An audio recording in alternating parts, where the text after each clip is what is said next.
On this episode of the Oklahoma Breakdown with Eichert and Lehman, we talk about OU football players not returning to campus until July 1st.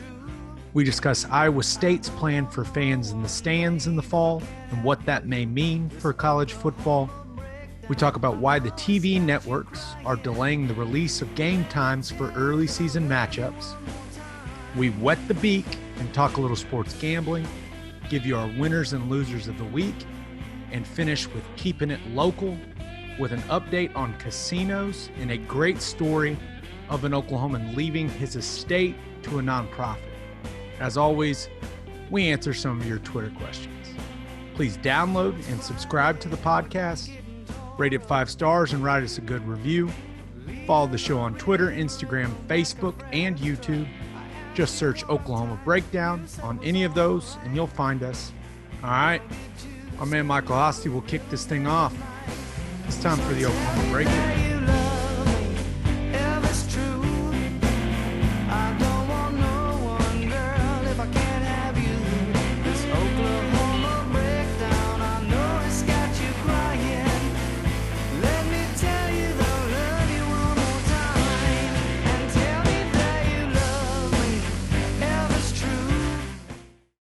It's a beautiful Thursday, May 28th.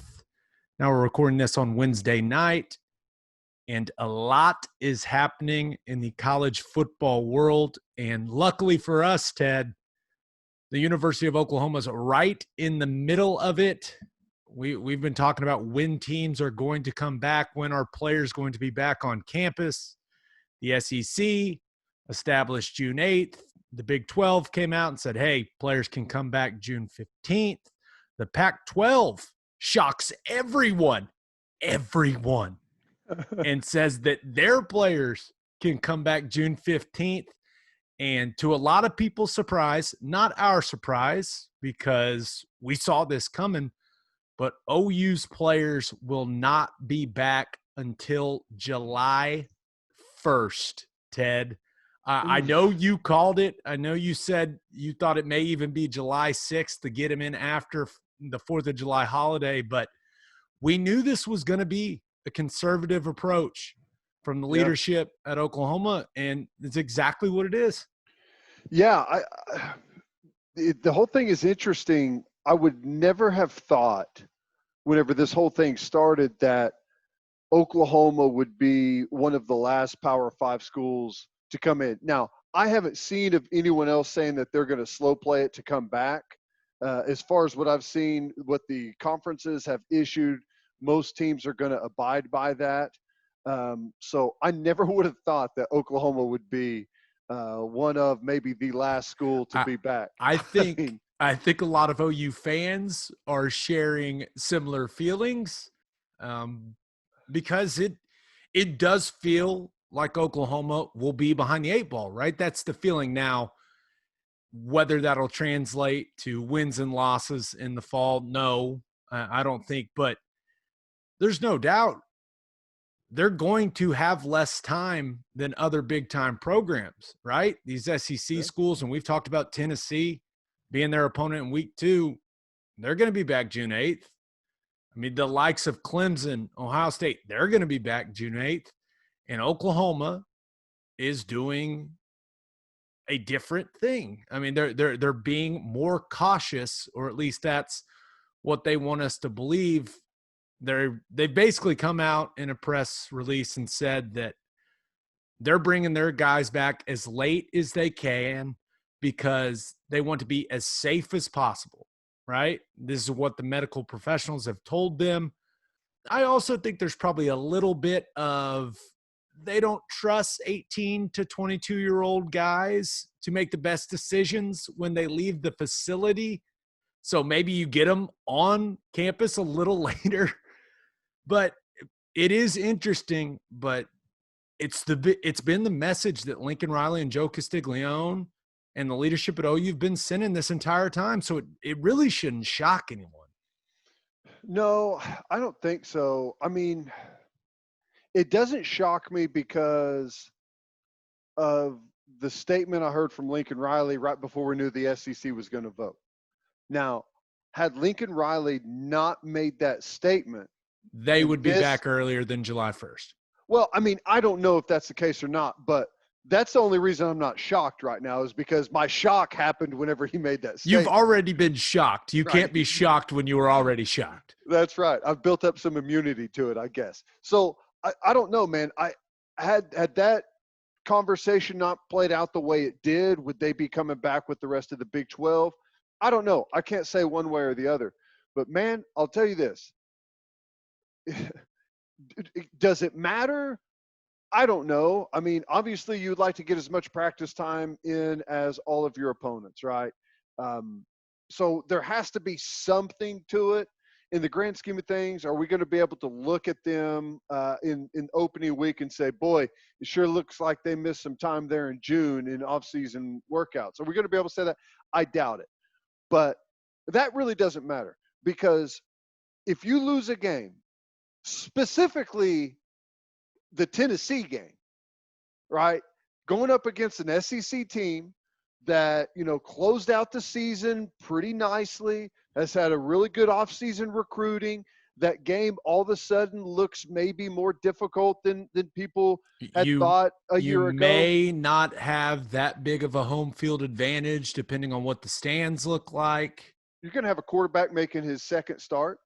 Okay. So that's going to be a difficult game. And here's the other thing, their roster is going to be maybe the most talented roster we face all season. I mean, you could throw Texas in there with that, but they're going to be right there. That's a recipe for a tough football game. Now, I think Oklahoma wins the game, but should you lose it, I guarantee the first question asked in the post game press conference is, were your guys not prepared because of the late reporting date? And Yeah. you know it, and I know it. That's exactly where everything's going to go. That's going to be Al's first question on the Monday press Why'd you guys conference. come in so late? Is this because you didn't come in until July 1st? Well, okay, so we just got to accept it. They're coming July 1st, right? Now, they're going to start the voluntary workouts July 1st. So I would anticipate the players getting back probably June 27th, right? That Saturday. You have to get everyone checked medically, physicals, all that stuff before the guys hit the ground running on July 1st. Now, according to some reporting from the Oklahoman, as of now, these workouts won't be led by the strength and conditioning staff. This isn't going to be a normal organized workout, and that's as of now. According to what the Oklahoman reported, the university staff can be there, but they can't lead the workout. They're just there for safety. That sounds ridiculously stupid to me, and it makes no damn sense in my mind. That is going to change, in my opinion. I can't imagine that July 1st rolls around and they're still not able to have organized workouts, right? What's the point of everyone working out in the weight room if the strength coaches can't do their damn jobs, Ted? I mean, that's one of those things that just doesn't seem right to me.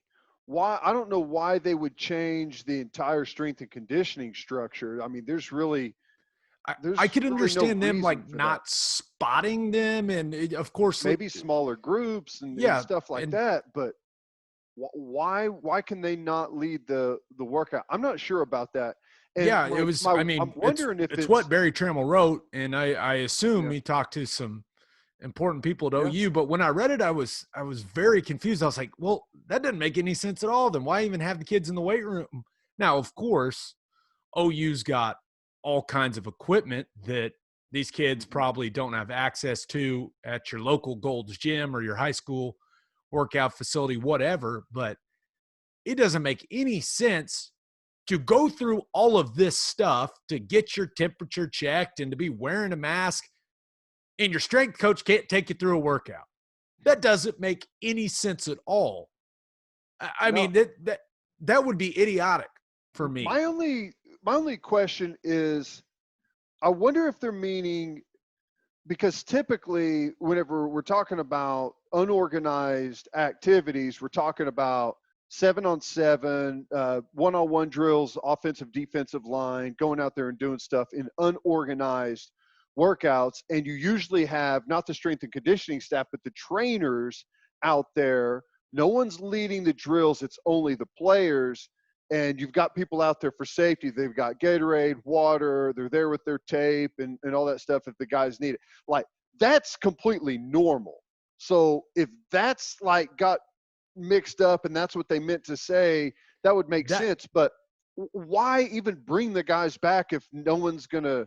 I mean, you want them back just because, but there's no reason to not have your strength staff. That's why they're there, is to work these guys out. it's literally their job, and they Right. get paid pretty well to do it. So I'm sure that'll get ironed out. That doesn't make any sense in my mind. I don't think it makes any sense in your I'll mind. tell you, like right now, reporting July 1st, I mean, I'm not a fan of it. I wish the guys were here as soon as possible, getting as much work in as everyone else in college football. But July 1's the day. We'll live with it as long as we can hit the ground running.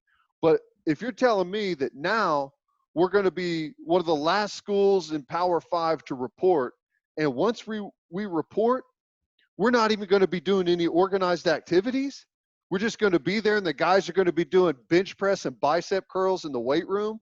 I mean, Just now looking I'm at a getting worried. board and not being able to receive instruction. I mean, summer workouts aren't summer workouts if your strength coach isn't taking you through it.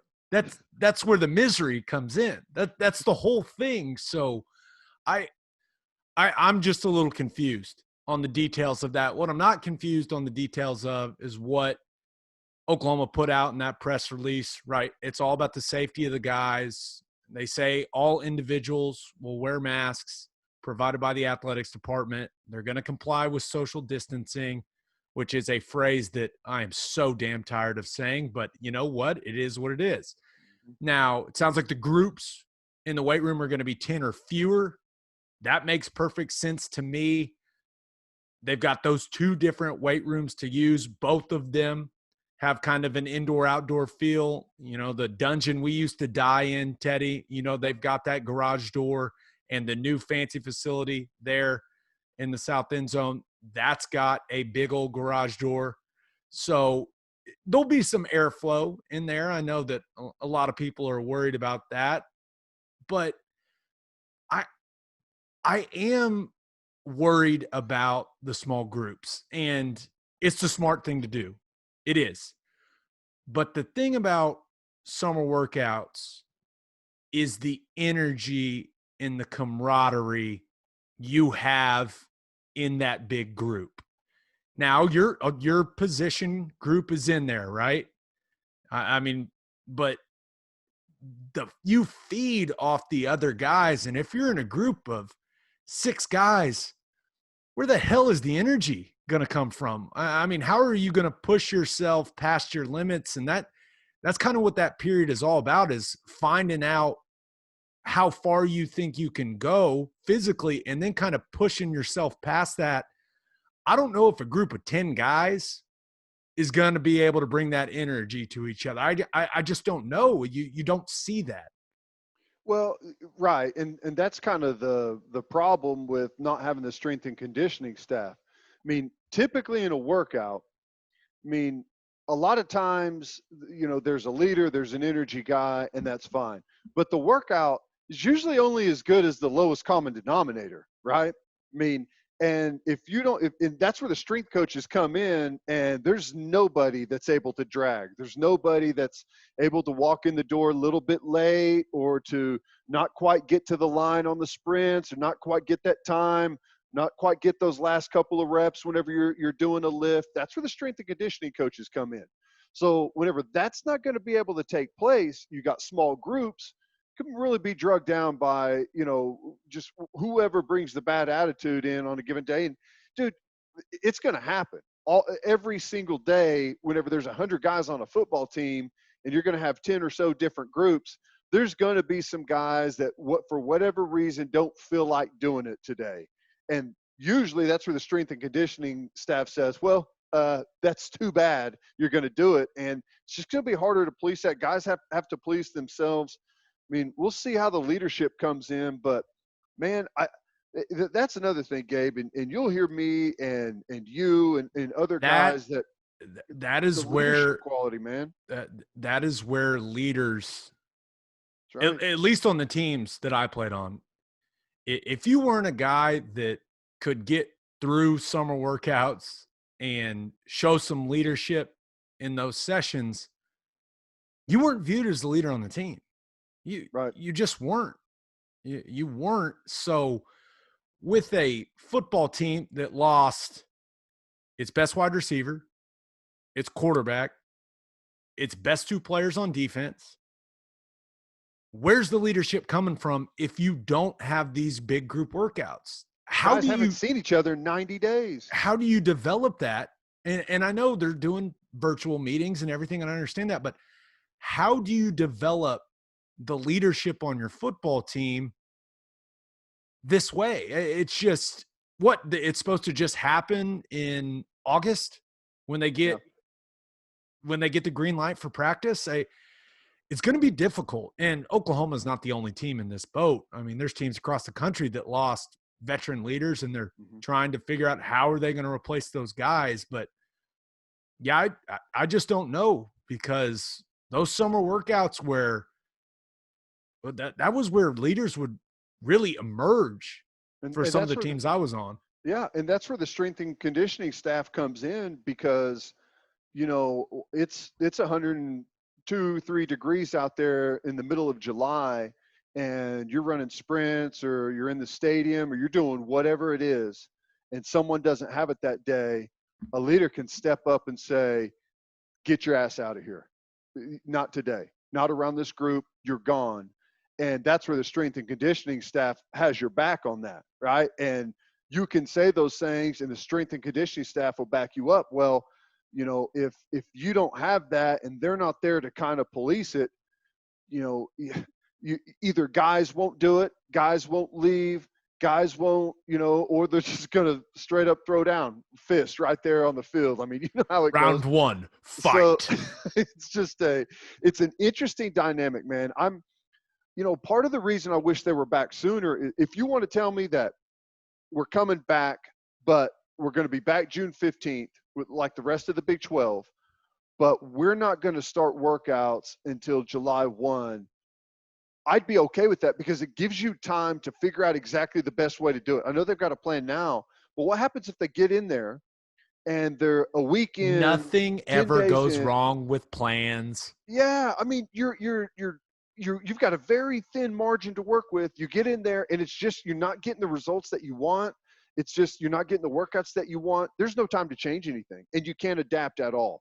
The testing stuff, what happens if you have a positive test? They're going to be so late in the game that I don't know that they can adjust anything. Here's the other thing, dude. You've got what, 3 weeks before guys are going to be full on smashing each other in the mouth, spitting all over, sweating all over each other. Like, what?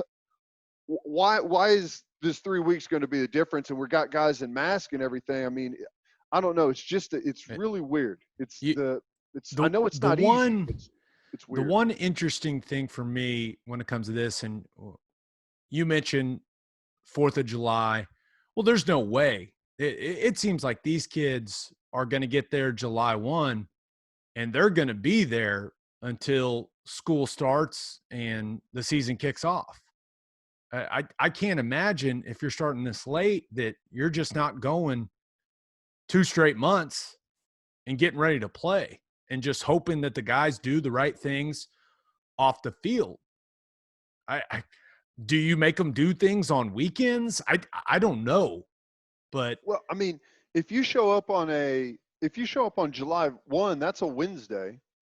So you're probably going to go Wednesday, Thursday, and maybe Friday. Usually, I mean, it's like the biggest national holiday there is. I mean, there's got to be a day thrown in there, right? I mean, so what do you go maybe you Wednesday, do a Thursday? team 4th of July and you shoot some fireworks. I mean, at that point, There's you're no already. point to show up July 1st if you're going to give them the 4th of July off, That's what right? I mean. I don't. I mean, it's strange. I agree 100%. That's why I originally said they're going to probably do it the 6th. So because I know they don't want to bring everyone in on the 1st and say, all right, boys, go party at Lake of the Ozarks in that nasty swimming pool we all saw on Twitter. Go jump in the pool, boys. So I don't know. It's strange. One development that just came down from the NCAA is regarding virtual physical activities. Remember, OU, they're not starting July 1st, but starting June 1st, the NCAA has decided to allow strength and conditioning coaches to virtually observe voluntary physical workouts for health and safety purposes, but only if requested by student athletes. What do you say? Hey, coach, I'm going to squat. Want to watch? Like, how awkward is that? That is one of the weirdest things. How do I look, bud? Like, Benny, how am I looking? I don't know. Okay, so I think there was like this was a weird deal. So a lot of guys obviously went back to their hometowns, right? They had to. And they started working out at local gyms, local strength and conditioning places, high school gyms, like anywhere that they could get in. And then they started sending the film back to the coaches, showing them what all they were doing. And I think all the coaches across the country had to like put a stop to that because it was maybe some type of violation. And so it sounds like that's kind of what that's just one of those NCAA rules where you're like, why is that a rule? Why is that a violation? Who cares? Right. I mean, I guess they could say that they could give them improper coaching and feedback that maybe is an advantage over. I don't know what it is, but I think that's where that is coming in, that they can send in clips of what they've been doing and get coached. So now the strength staff starting June 1 can observe the voluntary workouts, but they cannot direct or conduct the workout.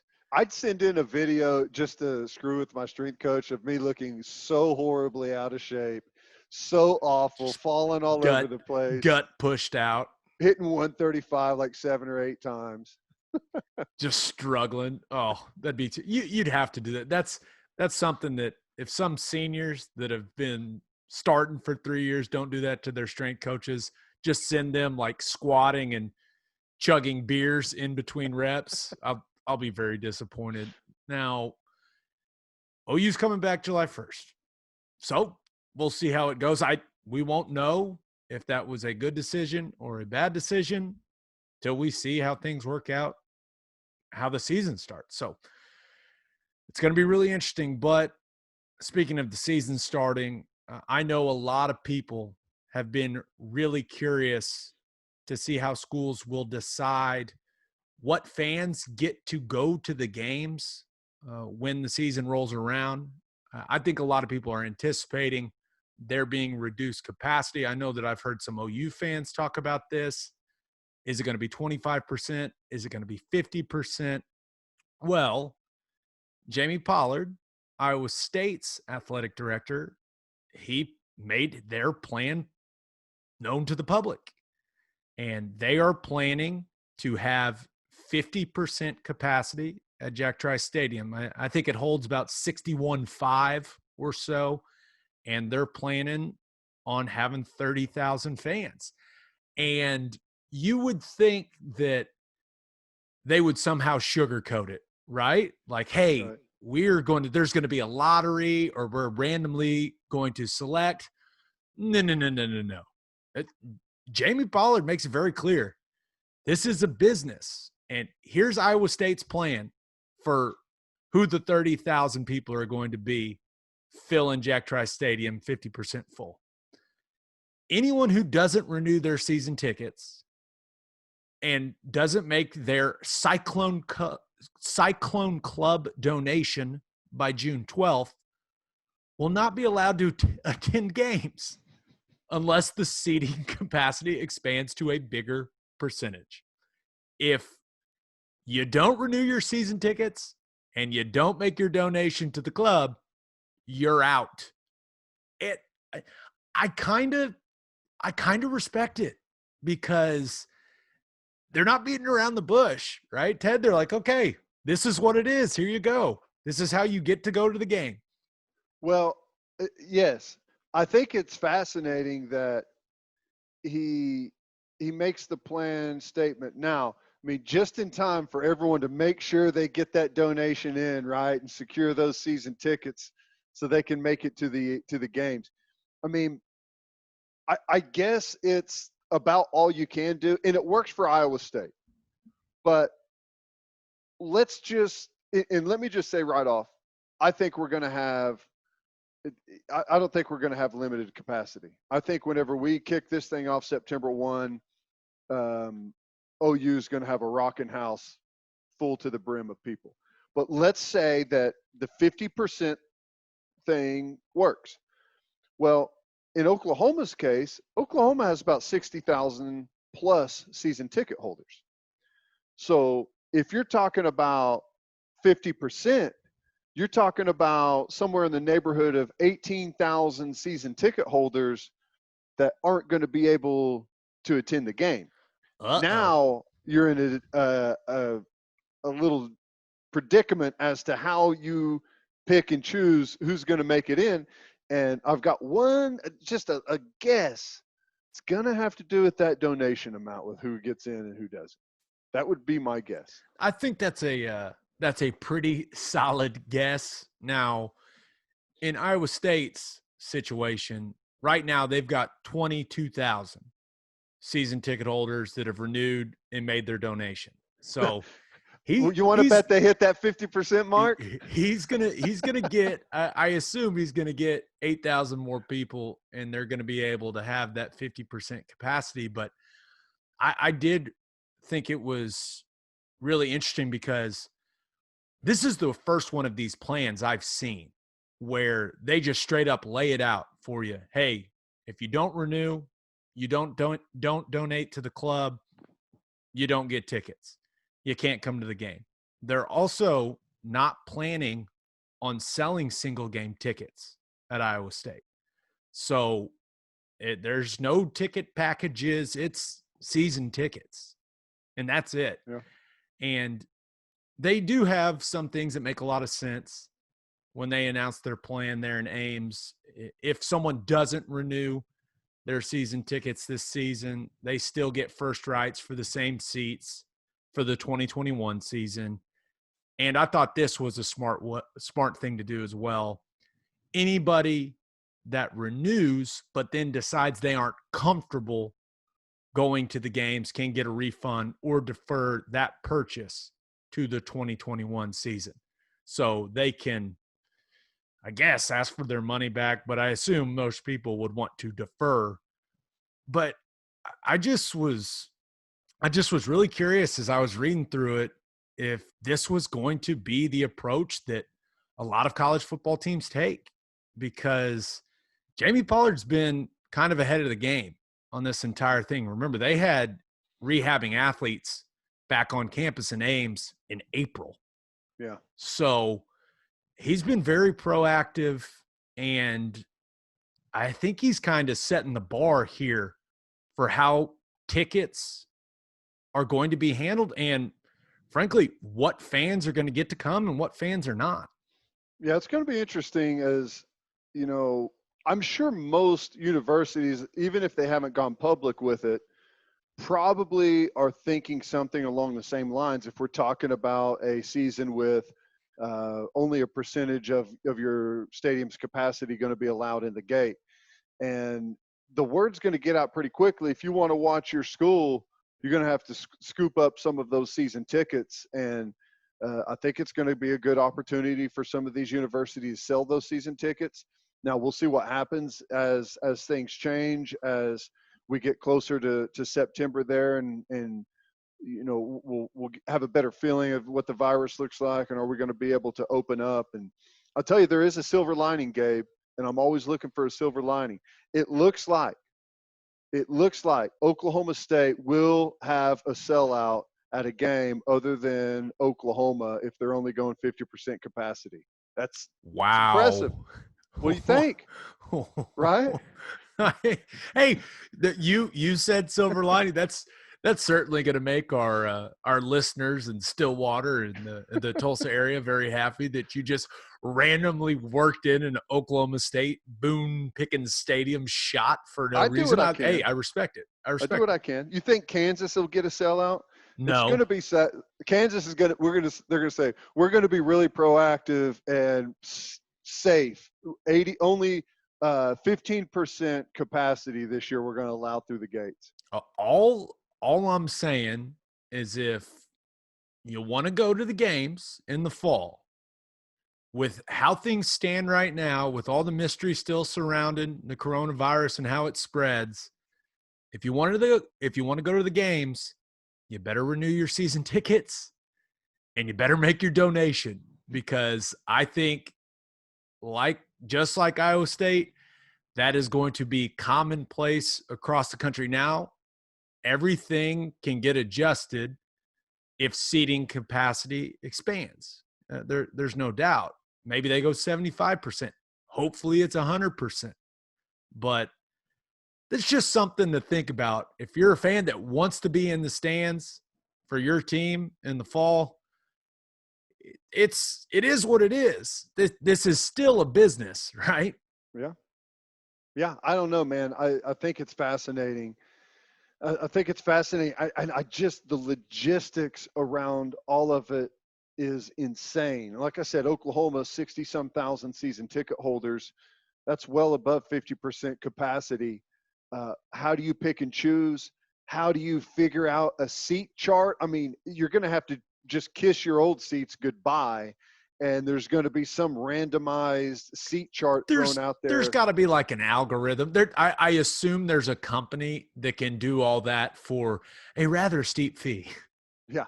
Well, I mean, good luck whenever the guy that's had the 50-yard line season tickets for 55 years all of a sudden is, in the end zone upper level, and I just see that it's going to be one of those cases where, even though for the athletic department it's like it's unavoidable because this is the situation we're in, it's going to be one of those where nobody's happy. Nobody is going to be happy that, just the way it's going to work out. It's going to be a fascinating situation to see how It, everyone makes it through it. at least we're talking about games happening and fans being in the stands. It's a lot 100%. better than what we were talking about 2-3 weeks ago, where we Oh were man. going, is football gone forever? Will it ever be played again? So I'm happy to be having this discussion instead. Another discussion this week about college football was about game times for early matchups in the season. And the conferences and the television networks agreed to an extension for early season game times. The normal deadline is June 1st. That wouldn't make any sense. So we're not sure when teams will be playing early in the year. We're not sure what channel they're going to be playing on.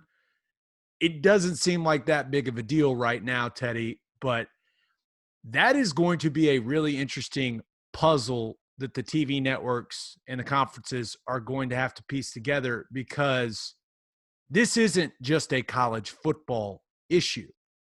Fox, CBS, and ESPN, they have to figure out when pro sports leagues are going to play. Yeah. Like, if the NBA doesn't start up till late July or early August, the NBA is going to be playing during football season.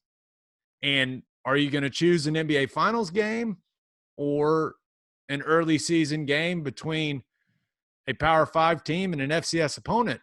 You're choosing. You're going to put the NBA Finals game in the big time slot. So that's going to be interesting to see how they piece all of that together. What's happening with the NBA? What the hell is happening with Major League Baseball? Nothing. Nothing, possibly. So I don't think it's anything to be worried about. I know some people, it raised their eyebrows when they saw that they were delaying this deadline, but it makes all the sense in the world, because we really don't know what the hell is going to be going on in late August, early September. Like, what sports are going to be get played? I just hope I don't have to watch any more damn cornhole on ESPN or anything like that. But they may have to shift some things around. And then you get into CBS and, some of the golf stuff. What, they moved the Masters, right, to Mm-hmm. November. So they got a lot to figure out, but I'm not that worried about it. But it's never fun when you can't make your plans well in advance when you're a college football fan. That's never fun because prices go up and up and up the closer you get to kickoff. So not ideal, but once again, everything that's going on right now is just confusing. Yeah, it's going to be fascinating, and kind of like you're talking about, if we're getting into a situation where maybe it's early in the season and there's some overlap with, some big time NBA games, I wonder if we see more like Thursday, Friday games, moving them around with some of the non-conference stuff. I don't know, to give a little more wiggle room on the weekend windows for some bigger events. I don't know. That's something to look at. The other thing is, you know, more time, because there was a point where we weren't sure if the Pac-12 was going to be playing at all, right? And teams that had non-conference games with them, it's like, are we going to play that, or what's going to happen here? It looks like all that is gone now, and for the most part, it looks like California, Oregon, those schools are actually going to be playing football. Now, what it looks like in the stadium, I don't know, but I think all of the talk about, because Alabama and TCU were talking about playing if those teams weren't going to be able to do their non-conferences with the California schools. So I think just a little bit more time to make sure that everything is locked in. The teams that are supposed to play are actually going to play. And once you clear that hurdle, then you can start locking in some timelines. But I mean, you hit it with the NBA. Until you get a definitive plan from the NBA, they're going to be just sitting there, looking at their watch, saying, boys, we're running out of time here. We've got to put a definitive schedule together so we can organize this thing.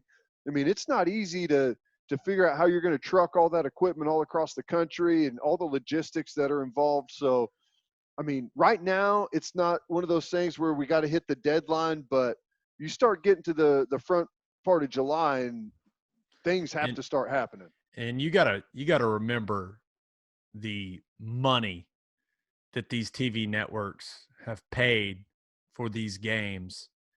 They're gonna have some relatively significant influence in some of these decisions. I'm sure they're pressuring everyone to get back and play. And I would do the same thing if I was them. I really would. But I know that pro sports will probably bump some of these big college football games with how the timelines are looking like they're going to play out.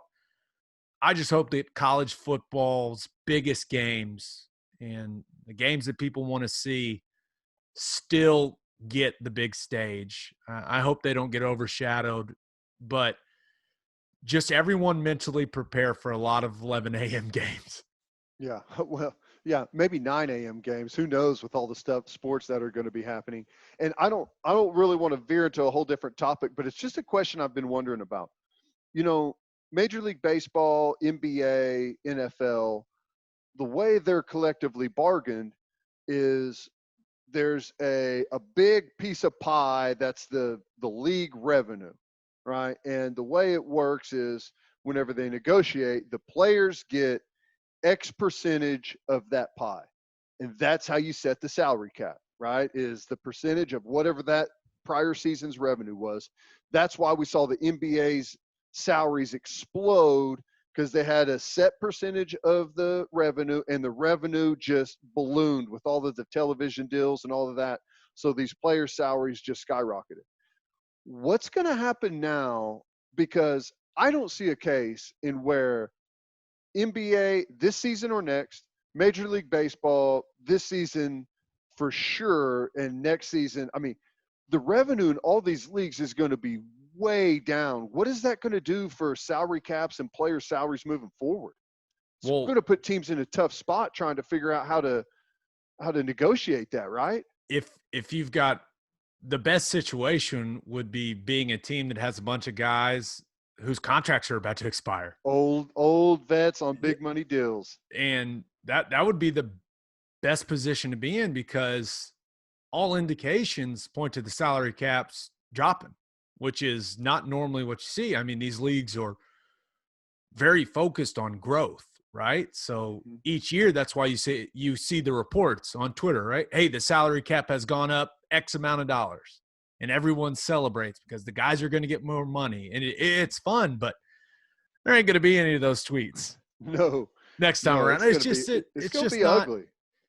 Now, the CBAs, they're still in place. Yeah, it's going to be a mess. This whole thing is a mess. I mean, it's a mess for the economy, for a lot of businesses, and yeah, college athletics and professional athletics aren't safe from it. So I don't know if anyone knows that answer, but I'm sure there's some guys with some law degrees and master's degrees from some Ivy League schools working in league offices trying to figure all that stuff out. And I wish those nerds the best of luck, because that doesn't sound fun at all. But a lot of exciting headlines this week during college football. But Ted, let's move on to our segments. And it is Thursday, so we got to wet the beak a little bit and talk some sports gambling. Now, a lot of NFL odds have been coming out over the last couple of weeks, and there was one that really caught my attention this week, and that was the betting odds for AP Coach of the Year for the upcoming NFL season. And I want to see if you can find the theme on the first couple, Teddy, because the two coaches with the best odds to win Coach of the Year are tied at 12-1.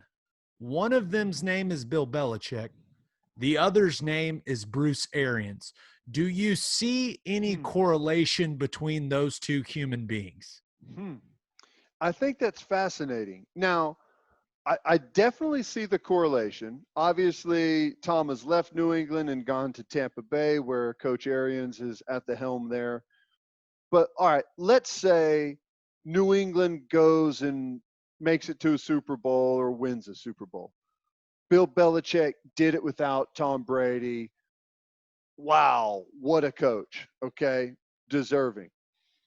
But if Tom Brady goes to Tampa and goes to a Super Bowl, then doesn't it kind of prove that it's the quarterback and not really the coach? So how would you necessarily be able to say that Bruce Arians is the best coach in the league all of a sudden? You would just be like, Bruce Arians. There would be nothing more detrimental to Bill Belichick's legacy than that happening. But Bruce Arians, first of all, I don't think Bruce Arians gives a shit about winning Coach of the Year. All he cares about is that 7 or 8 o'clock cocktail. There's no doubt. And those sweet – do his glasses – does he have the transition lenses?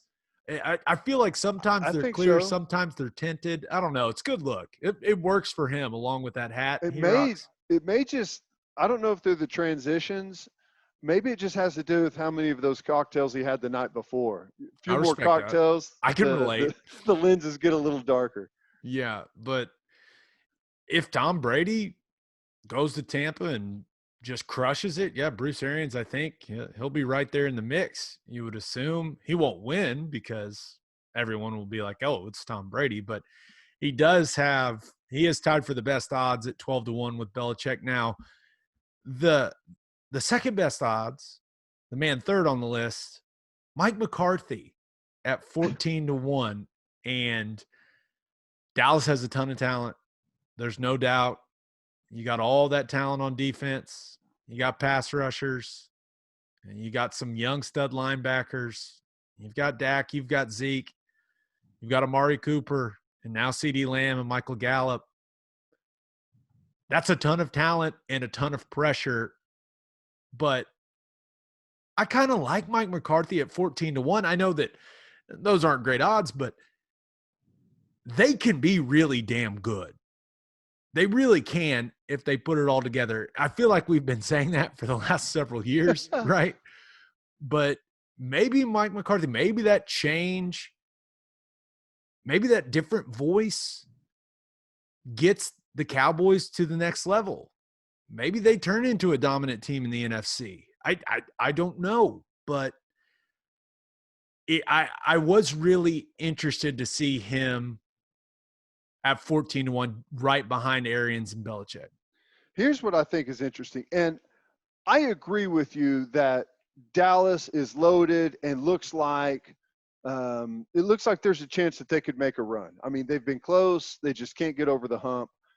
But if Mike McCarthy goes to Dallas, this is kind of back to the Bruce Arians thing for me.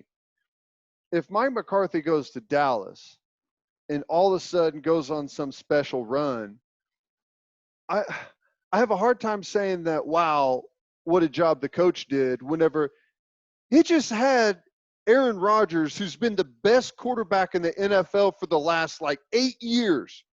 So I don't know. I think that would be weird. I'll tell you some guys that are kind of long shots that I think have an opportunity to do something to where you can pinpoint the coach and say that coach turned things around. And I think you have to look directly to Stefanski with Cleveland, right? You got the same cast of characters and you got the same quarterback, same system. It's been disarray. If he is able to go in there and win that division with a group that just seems like all the time there's just one problem after another, to give them some structure, I think that is a decent – he's 18-1. There's some decent odds there. In some of the guys at like 33-1, Matt Rule, a guy that we both like a lot, coming from Baylor. Love me some Matt Rule, but he's got a lot of work to do there They in do. Carolina. But You don't have to win a Super Bowl to get Coach of the Year. Yeah, that's a great point.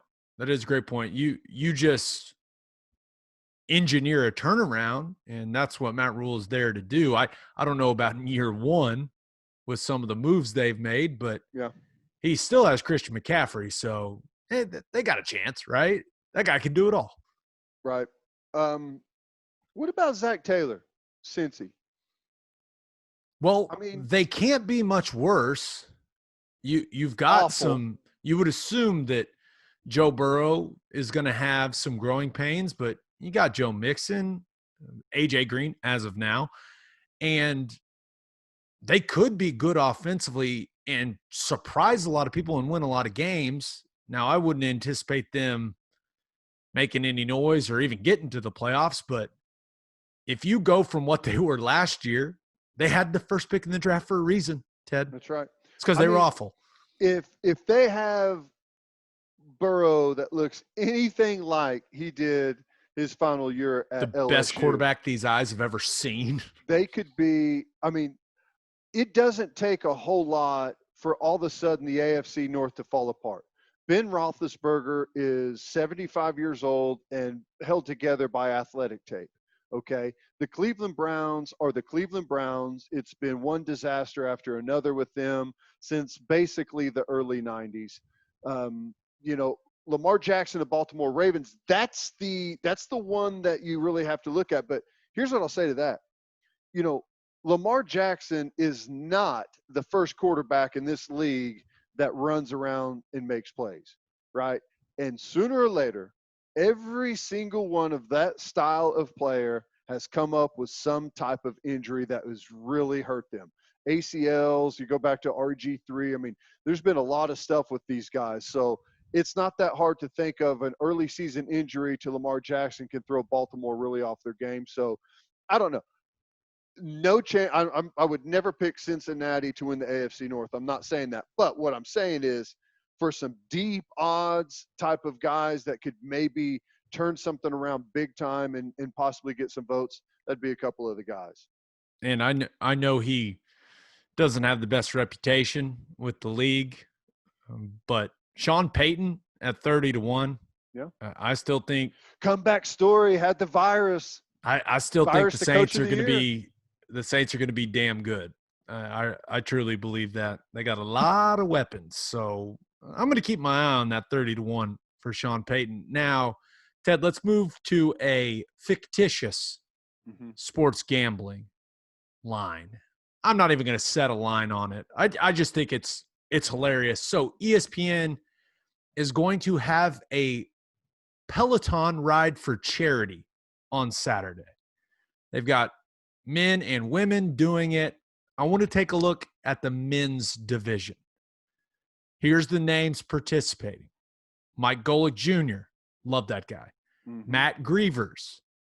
Do you know who Matt Grievers is? Swimmer, right? Swimmer, very in shape. Gordon Hayward, Booger McFarland, Rory McIlroy, Kyle Rudolph, Justin Thomas, and Bubba Watson. Now, when looking at this group, and you got to remember, Peloton ride, stationary cycling. Right. Who you putting money on to win? Because you know people are going to gamble on this charity Peloton ride. Now, I have to ask you a couple of questions about the Peloton because I've never done a Peloton class. So let's say you have a standard class. At the end of it, you can see like who went the furthest or like who burned the most calories. Like, how would you grade it? You can, so you can see all of that, but the important number is output. Okay. So on the Peloton, you get 3 numbers really. And on your left is cadence, which is how fast you're pedaling. On your right is resistance, which you can turn up and down. And in the middle, that produces an output number. Now, the rankings are by output. Gotcha. So it is a combination of power and speed and really being able to ramp up the resistance. So you have to have the combination of the stamina, but the strength as well. So I don't know much. I know that Booger McFarland does this all the time, and he posts about it on Twitter, and he puts up some serious output numbers. So anyone sleeping on Booger, don't, because that man is going to be in the upper echelon of this thing. Let me ask you a quick question. Do we know that all of these guys are like, for instance, going to Rudolph, do it themselves? Well, I'm just saying, like, Kyle Rudolph isn't like, oh, okay, I'll do that. First time Peloton ride. Like, are these all guys that are active on Peloton and do it all the time and kind of know what they're getting into? I know that Booger does it a lot. I know that some of the golfers do it. I'm not sure if Kyle Rudolph does it, but just look at that guy. First of all, what a great guy. But he is, I mean, he's chiseled out of stone. He can't be that bad out of it. The one guy I don't know about is Matt Grievers, because anyone that has ever swam for a long distance, great cardio base. It is the most miserable thing ever. And I assume that a guy that can go through that type of pain can probably Peloton pretty well. So he's kind of my wild card. I don't know anything about him. I know he's Olympian, all that stuff, medalist, all that stuff. I don't anticipate the golfers winning. I got my eye on Grievers and Booger McFarland. Sorry to my man, Mike Golick Jr. He's got no chance. He will probably eat a lot of donuts before it, knowing Mike. Okay, here's my thought process. Tell me what you think. Okay, I'm going Grievers number 1. Swimmers, talked about it. I can't really argue with that because swimmers are crazy. Dude, if anyone can live in the pain cave, it's swimmers. And have you seen Matt Grievers is like 6'8", 250 pounds. So it's not like whenever he needs to turn it on and crank the high output, like he can't get to it. He's a sprinter in swimming as well. I'm going with Grievers number 1. Now, here's where it gets tricky. I'm going Gordon Hayward number 2. And now here's my reasoning. Basketball guys have a great cardio base. I mean, they put in a large amount of miles every night whenever they're playing a basketball game. He's got a really good cardio base. Here's the other thing. what do we know about Peloton, Gabe? Low impact. Cycling is low impact. It's so low impact that cyclists have to train weights so they don't lose bone density. So here's the thing: Gordon Hayward coming back from what type of injury, Gabe? His leg almost detaching from his body. Exactly. So if you're going to get cardio, right? If you're going to keep your cardio base up, but you need something that's low impact, that's not going to really stress out an injury, it's cycling. I think that Gordon Hayward has been living on the Peloton. You think Plus, he's been Pelotoning and not telling anybody? Maybe I he does tell people. I don't know. I don't follow him on oh, he's anything. probably got some crazy username. No one knows who he is. He's a big And video game guy. I'm pretty he's sure. but he's another 6'8" guy, tall cyclist, can generate a lot of output. And he's my number two. He's kind of a sleeper there. And then I know nothing other than what you told me, but I'll go with Booger McFarland, defensive tackle, heavy guy, can spin, like crank up the intensity on there and still keep it rolling. So I'll go Booger number three. The rest is a crapshoot.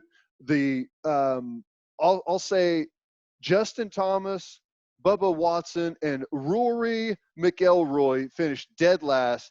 Golfers are too soft. There's no way whenever it really gets into the nitty gritty that they'll be able to push through.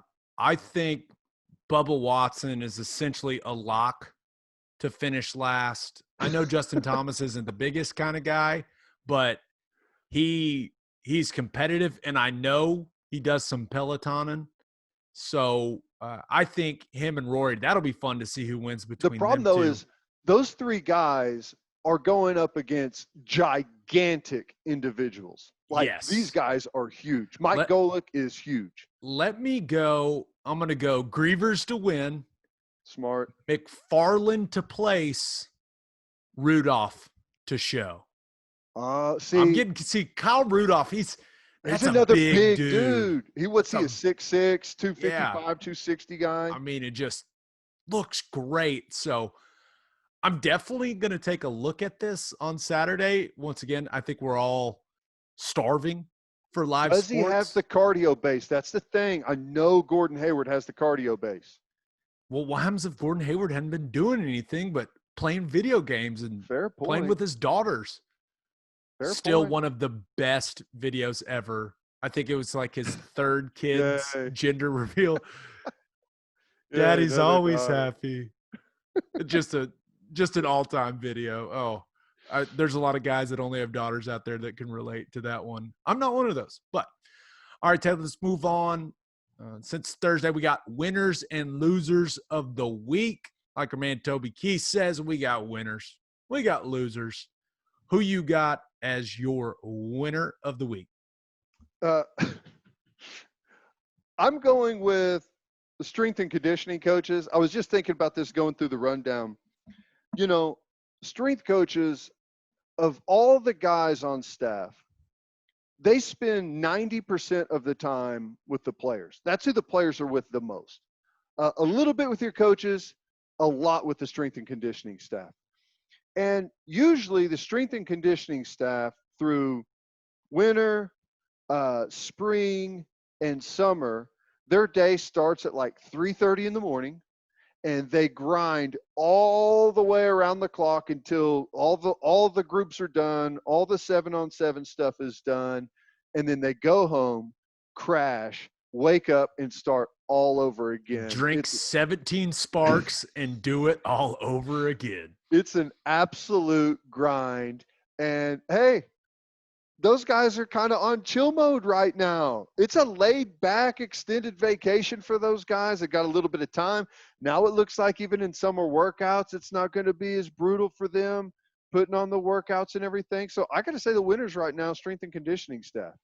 And hey, if it comes to the fall and the guys don't perform, it's like, I didn't have any time with them. It's like, what do you want me to do? What do you want me to say? I mean, everything was voluntary. I couldn't do anything. That's interesting. I like that. I haven't really found myself wondering what strength and conditioning coaches are doing with all this time they have. Now, that's a really scary thought. Bicep curls. Yes, exactly. Getting huge. But you know as well as I do, those guys are different dudes. I mean, they are a different breed of human being, and they got to get that energy and that aggression out. Uh, I wonder what some of these strength coaches have been doing to get some of that energy out. It makes me rather curious. There's no telling. I am jotting down a note to check on this winner from today's show in February of 2021, because there's a decent chance in February my loser could be strength and conditioning coaches across the country getting fired because of all the injuries that happened throughout the football seasons of college football where the guys weren't prepared.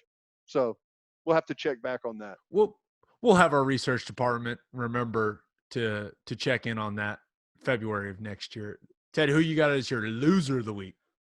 The PGA Tour. Really? I mean, I just watched a golf match on Sunday. We talked about it. It was fun, but I made the comment like the first 8 holes, it looked like a tour pro Tiger playing with a bunch of hacks that were beating the ball all around the course.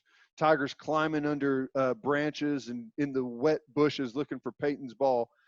And it was still entertaining. Part of it is there were some good personalities on there, but the other part is we're starved for any type of content right now. And the PGA has spent this entire pandemic doing nothing whenever you've got the perfect sport for what we're in. Guys can play a round of golf and never be within 50 yards of someone else, not even close. You're outside. We know the virus does not spread outside very good. A lot of this is played in hot climates down in the South. We know the virus has a hard time surviving in those type of climates. You've got a sport where you don't even have to have spectators there at all.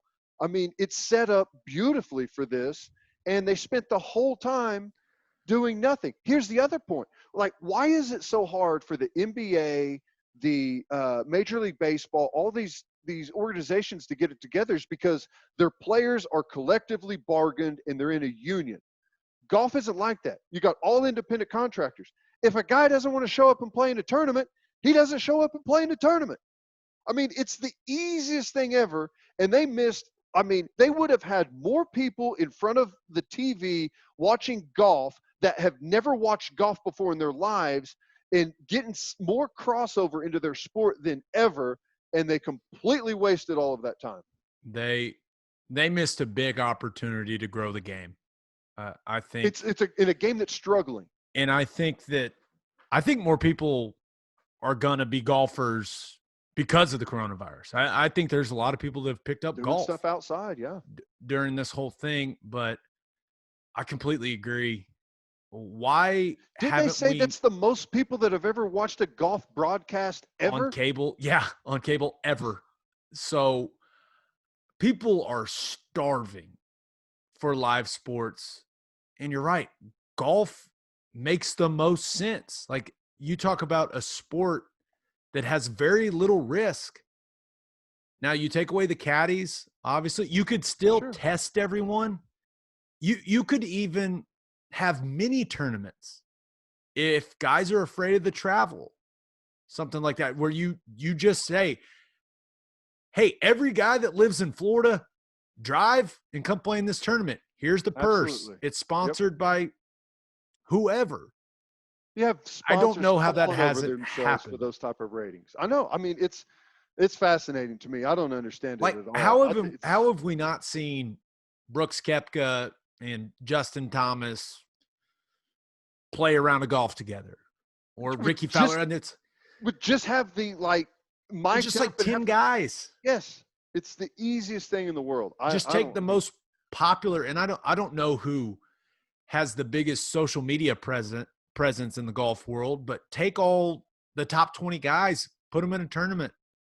I mean, if they can get there safely, I think that would probably be the big concern, is them getting there safely. But still, I'm with you. I think they missed a big opportunity. I watched Tiger Woods play 18 holes on a course by himself and not say anything. I watched that Sunday. I mean, it's the same thing. He said like 3 words the entire time. I mean, I'll tune in to watch that any day of the week if the PGA puts it out there. So that's my loser. I don't think you're alone. I'm going to go straight to my loser because I think it relates a little bit. And my loser of the week is Major League Baseball. This is a game that really relies on its lifelong fans, right? This is baseball and the pace of play with everything that is out there now for entertainment. This game is not growing. It's not. And the league and the owners and the Players Association have hated each other for years and years and years. I mean, it's well documented. But this week, Major League Baseball presents its first proposed plan to the MLBPA, and they make the dumbest mistake you can possibly make. They say the highest paid players, the most recognizable guys, the guys that people know, the guys who people buy jerseys of, they want those guys to take the biggest salary cut. They want their most popular players to take the biggest salary cut. Now, I understand it. It makes sense. Players receive a percentage of the prorated salary. But did you notice what the NBA did? When they started all these talks, who was on the phone? It was the stars, because stars make leagues. I mean, that's a big problem with golf, right? Yeah. When Tiger's not in it. Sure. I mean, stars are what make these professional leagues. And how they thought, and I know that they're in a bad financial situation, cutting their season and having to get I get it. But how the hell did they think the most important guys were going to say, yeah, go ahead, cut my salary the most? Well, I'll tell you kind of the flip side and what I've seen. Not only Major League Baseball, the NBA has done it, and definitely the NFL does it. Whenever there's a negotiation going on between owners and players, what is everyone typically fighting for? Well, I know what the owners are fighting for, and I know what the players are fighting for. The players are fighting for money. The owners are fighting for public opinion. And there's no better way to win public opinion than to say all of the most notable guys are going to take a big chunk of pay because of how much they make. And what happens? The stars say, oh, hell no, I ain't cutting my salary to go out there and play and risk it. We heard Blake Snell say that. And then the owners point at him and go, see, they don't love the game. Exactly. And when is it? You're talking about timing where 40 million people have lost their job like in the last month and a half. All right. And there's people that, are sitting there scanning groceries all day long, in contact, close proximity to people that are honestly at a massive amount of risk with this virus. And they see that, Blake Snell, who makes $25 million a year, says, I ain't cutting my pay to go out there and risk it. What do you think people think about that? They can't stand it. They think they're assholes. Exactly. Rich, entitled millionaires. And then everyone says, I don't care what happens. I'm never watching them. I'll never watch these babies. They get paid this amount of money. But I'm done with it. And then the players will walk back to the table. Right. But also, the goal for the owners is to make money. And when they put the players in this position where they're getting this negative publicity, it's bad for baseball. And therefore, it's bad for money and bad for the owners. I agree. Baseball, just with this initial report, is losing fans. Now, is it because the players, and I love Jeff Passan puts it out there, if a guy was going to make $35 million this year full salary, in the new proposal he would make 7.84. Yeah, that's a big difference. That's a big difference. I'd be That pissed off smarts a too. little bit. Yeah, I'd be pissed off too if I was one of those guys. But right now, with how far apart Major League Baseball and the players seem to be apart, it's not good for anyone. No. And I don't think that they have not handled this well at all, in my opinion. And right now, you look around the rest of pro sports. I mean, the NBA, they're talking about the Orlando bubble. They're still trying to figure out how many teams and what the format's going to be. Is it going to be round robin? Is it going to be, World Cup style? Are they just going to go straight to playoffs? The NHL, they say, hey, when we can play, the top 4 seeds is going to be a round robin for seeding. Then 5 through 12 are going to play best of 5 series. And you're like, okay, let's go. Yeah. And all of a sudden, baseball's just digging a deeper hole for itself. If the NHL had to get together and say, we got to come up with a plan, or our players are going to start going up to the Arctic Circle and playing on a frozen pond somewhere to finish this Those thing. dudes are nuts. That's I how love hockey guys. are. I gave up on Major League Baseball a long time ago. Yeah. I mean, a long time ago, because there's way too many players that make a ton of money. And at this point, they're so far behind that are just saying, we'll do it next year. Do it next year. So I don't think Major League Baseball gets anything going. I don't watch any Major League Baseball until the playoffs. I really don't. I just hate when these people are making these decisions and it seems like they're just damaging the game, right? Mm-hmm. Because sports being popular, in my opinion, it's good for all the other sports. I mean, to keep America's love of sports as high as possible is good for everyone in the sports business. But I don't know.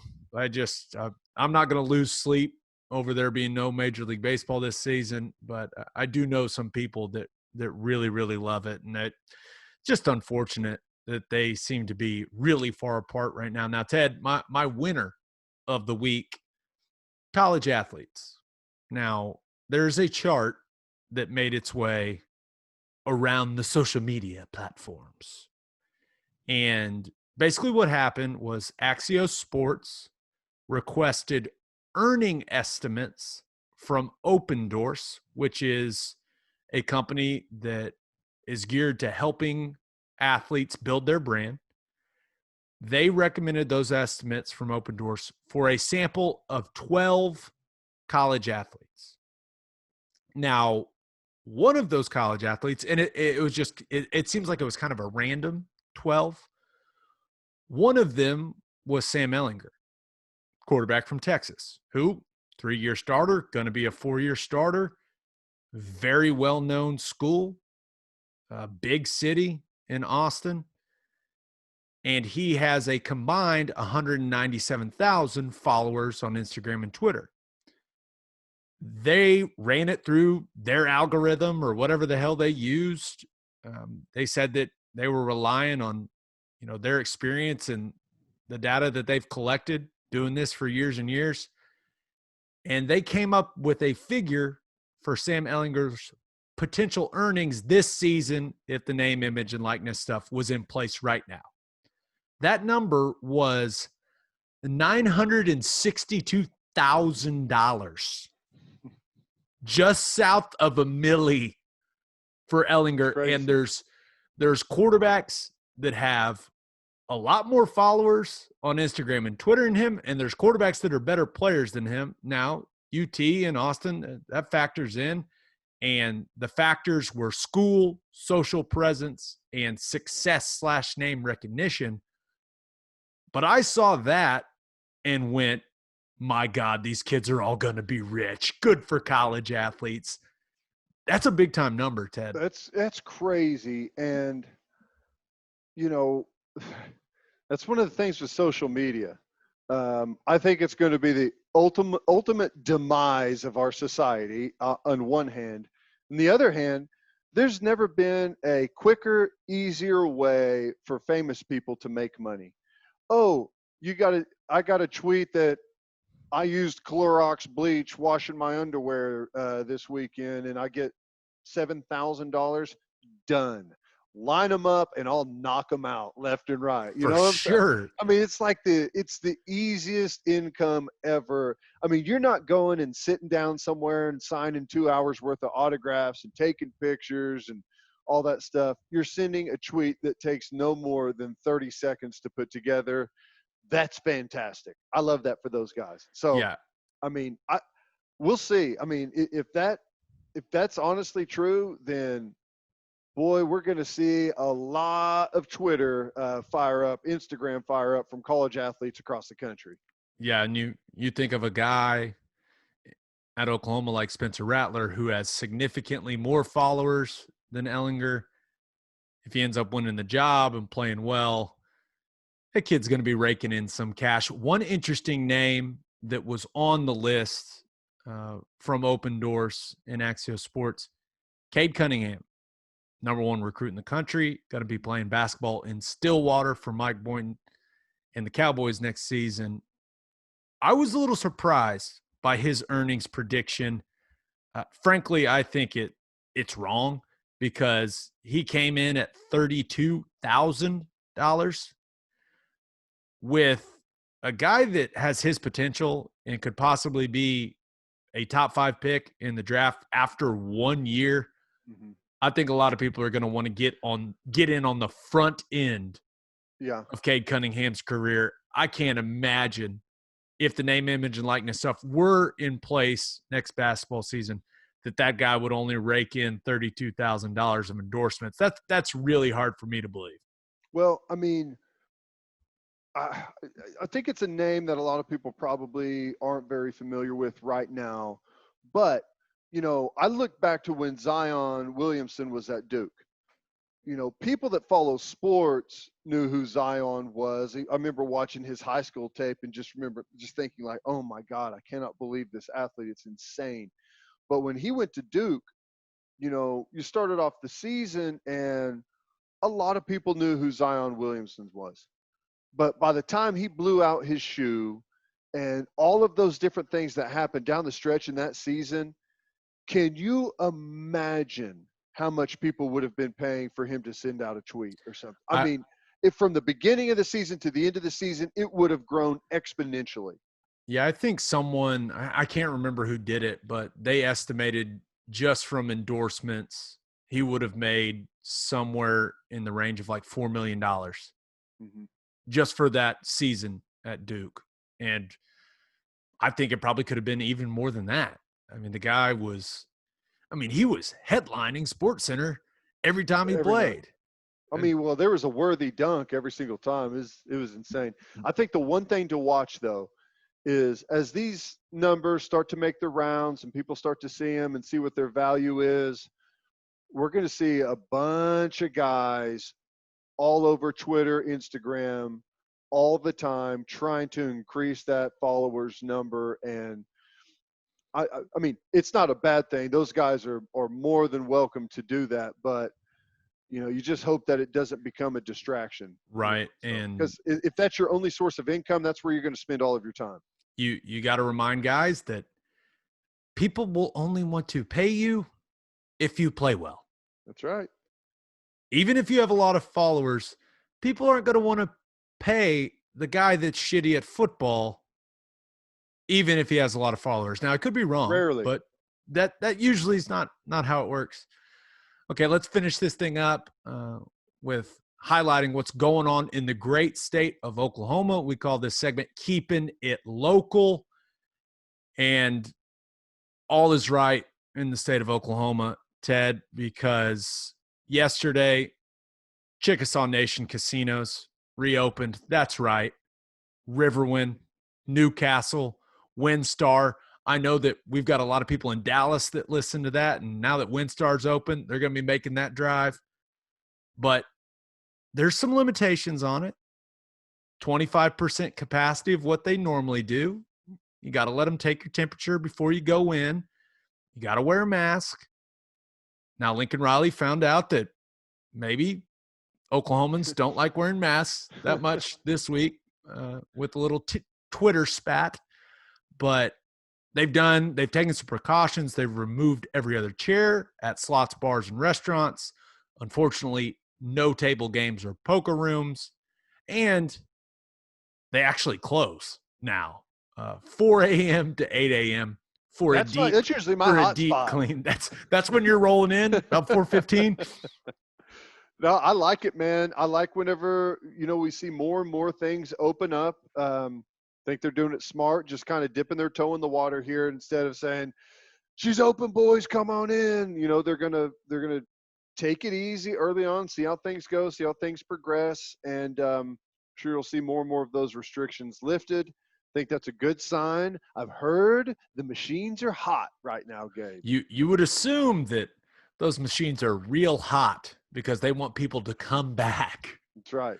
Now, they would I don't know how slot machines work and like the regulations.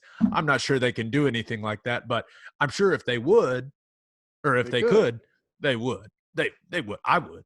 But another fun story here in the state of Oklahoma, just a really cool story that I read about yesterday. A man from Winoka named Gerald Jacquith. I don't know how to say it. My apologies to the Jacquith family. Jaqουith. Never seen that last name in my life. It's pretty sweet though. But Gerald Jacquith left his entire estate valued at more than $2 million to the Oklahoma Medical Research Foundation. And this is a guy that taught math in Shattuck and Ringwood schools, had a lot of land that he grew up on with his family, and that land and that farm equipment and a couple stocks and bonds, Ted, it all added up to $2 million to a great nonprofit here in Oklahoma City in OMRF. They do great work on cancer, heart disease, Alzheimer's, all kinds of things. I know a lot of people over there, and that's just really cool that someone would leave something that substantial for a nonprofit that's doing really important work. Fascinating, isn't it, that a math teacher was able to accumulate a large amount of wealth over time just by kind of knowing the way numbers just work. So knowing math. Right. The positives help, the negatives don't. I think that's just brilliant. I mean, amazing. I know, one of the things that people forget a lot about in this country is, we talk about, who's paying their fair share, who's doing, the right thing. We forget that there are a lot of people in this country that carry a huge burden for a lot of places like the Oklahoma Medical Research Foundation. There's a ton of charitable dollars that go into organizations like this all across the country. And without guys like Gerald, a lot of the advancements that we see out there just, quite frankly, don't happen. So these guys that do stuff like this, and Gerald, he's a hero. He really is. Right. This $2 million undoubtedly will eventually save people's lives. Yeah. And that's what makes it such a damn cool story for me. And just, I hope people that normally contribute to nonprofits here in the state of Oklahoma, that those people continue to do that if they're able, right? I know there's a lot of people out there lost their jobs, have fallen on hard financial times, but those nonprofits, I mean, they're dependent on those donations. So I see a story like this, and with everything going on with the coronavirus and how it's affecting all businesses and just a large number of people, you can't forget it's affecting those nonprofits as well. So if you're able, continue to give, because those dollars, they make a difference. They do, especially here in the state of Oklahoma.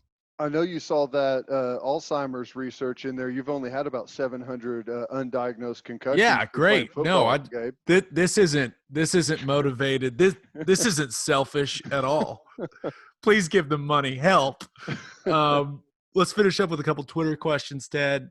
This one comes from at EJBBand21 on Twitter.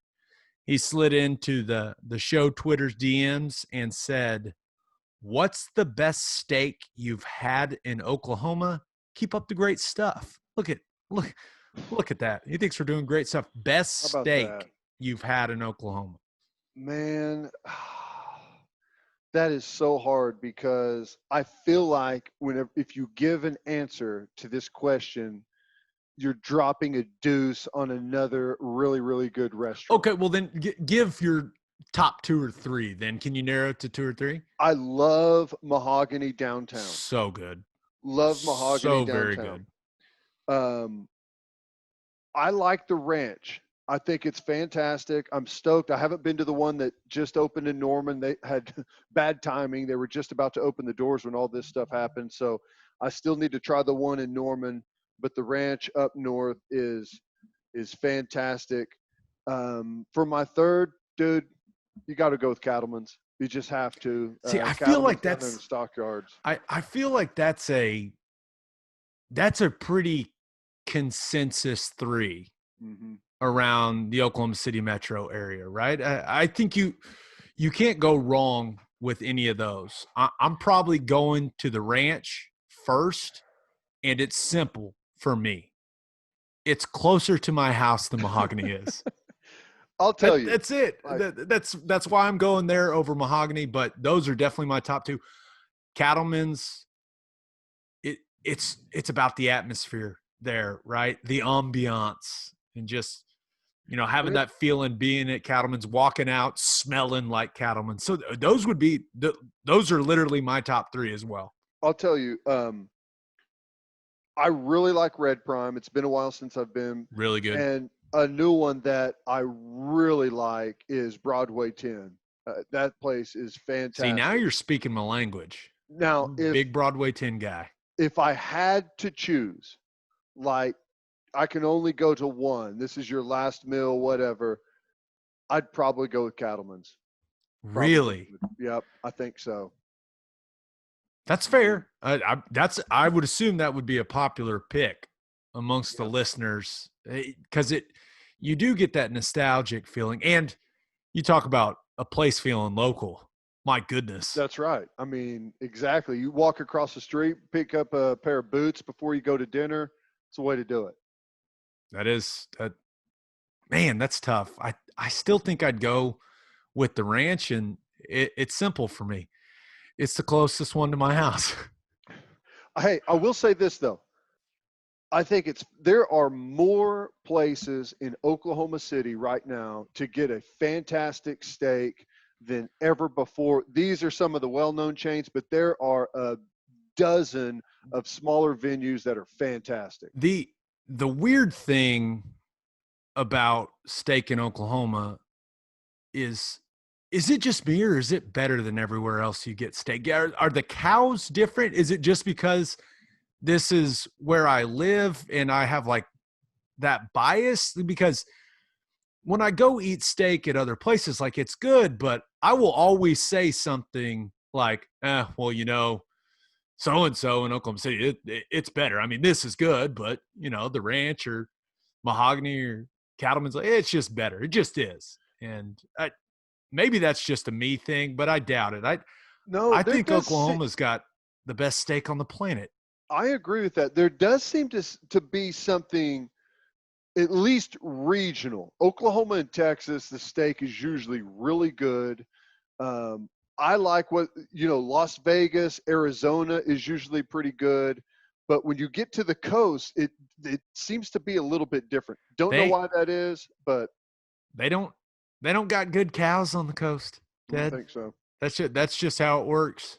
Now, one more Twitter question. This comes from at 44DMJ. And he says, who were your roommates in school and at the hotel? Did that change by the week? No. It didn't for me. Did you have the same? Well, I mean, it changed by the year. Yeah, changed by the year with the roommate. So I lived with Drew Allen for all 4 years that he was there. Now we moved into a house my sophomore year, and it was me, Justin Chasen, Tom Wart, Drew Allen, and Ryan Reynolds was actually still living there because it was a house that his dad owned, and a bunch of OU football players had lived in it before us. So we lived there, and then when Reynolds' dad sold that house a couple years down the line, we moved over in Wood Creek, not too far from that Brahms. I know a lot of people know what I'm talking about. And it was me, Drew Allen, Tom Wart, and then Trey Millard lived. Trey Millard lived in that cul-de-sac house as well. We lived in like a family home, by the way, like 2-story, really nice. It was great. It was fantastic. That's But awesome. we also, my last couple of years, lived with Dylan Hartsook and lived with Brandon Green. So it was always football guys, though, because you have a crazy schedule when you're a Who'd you football live in the player. dorm with? Drew Allen. Okay, Drew Allen. Yeah. Mm-hmm. My freshman year, I lived in the Bud with Wes Sims, and That's a whole lot of country right there, brother. that's a whole lot of country. We were, two ships passing in the night. I feel like I never even saw him. Like the only thing I feel like we did together our entire freshman year is miss like the third training camp practice of the year we both slept in. Oh my Dude, God. I opened my eyes and I could see light coming in the crack of the window, and I thought, "Oh my God!" And no more than 2 seconds later, boom, boom, boom, someone's pounding on the door. That was a horrible experience. But after the freshman year in the dorms, we moved to a duplex, and we had both sides of a duplex connected, and there were 6 of us there. On my side, it was myself, Lance Donnelly, Brian Odom. On the other side, Jason White, Dan Cody, and Michael Thompson. And we had some good times. It was a lot of fun. I bet. Did you guys just burn that duplex to the ground after you guys left? Let's just say we left it in much worse shape than whenever we took over. It was brand new. We were the first people to live in it when we moved in. When we moved out, it looked like a tornado had hit the place. When we left the Trails Courthouse, I think it got sold to like an assistant basketball coach or something. But when they were walking in, we were, they were looking around, we were grabbing our stuff. I was like, you're going to want to really deep clean this thing. That's the only thing I said. That's all I said. I was like, you're going to really professionally clean this thing. I'll tell you what's funny. So my freshman year on the road, my roommate was Torrance Marshall. And it's like one of the greatest experiences ever. You could not pick two guys from completely different backgrounds. It was an awesome experience. Loved that guy. He was fantastic. I learned from him, learned how to prepare, learned his mindset, his mentality. I was just a sponge. I just stayed the hell out of his way and just kind of watched what he I did. think a lot of people did that with old Torrance Marshall. Talk about an intimidating looking guy. Oh, well, he's only 6'3", 255-pound Mike linebacker in college. No big deal. But that was awesome. My first road trip in college football, we went to play Cincinnati at the Cincinnati Bengals Stadium. And I was rooming with Brian LePack. And this was the only time I roomed with Brian LePack because Brian LePack has sleep apnea. Oh, no. And when I tell you I got 30 minutes of sleep the night before that game, that may be an over-exaggeration. I don't know if I slept at all. It was so bad, I ended up going and setting up a pallet in the bathroom to try to sleep. I swear. And after that game, I went to our ops guy. I was like, hey, man, I love LePack. He's my favorite, but I got to get a new roommate. My new roommate was Tyler Evans, gigantic man, quiet, quiet sleeper. Slept like a baby. And I never had an issue the rest of my career at OU. So I know LePac, he felt really bad, but I'll never forget that. I was absolutely miserable He just through got that a entire coaching game. job, right? Yeah. At Southern. Yeah. Cool. He's gonna be shaping young minds, but he ruined that night for me. Oh my gosh. He apologized so many times too. All right, Ted. Episode 11 in the books. We'll have a new podcast that'll drop Monday morning. Just a reminder, you can hear Teddy from 2 to 6 on Sports Talk 1400. You can hear me on SiriusXM Big 12 Radio, channel 375. Hope you all have a great weekend. Until next time, we appreciate y'all for listening, and do what you always do, Oklahoma. Take care of each other.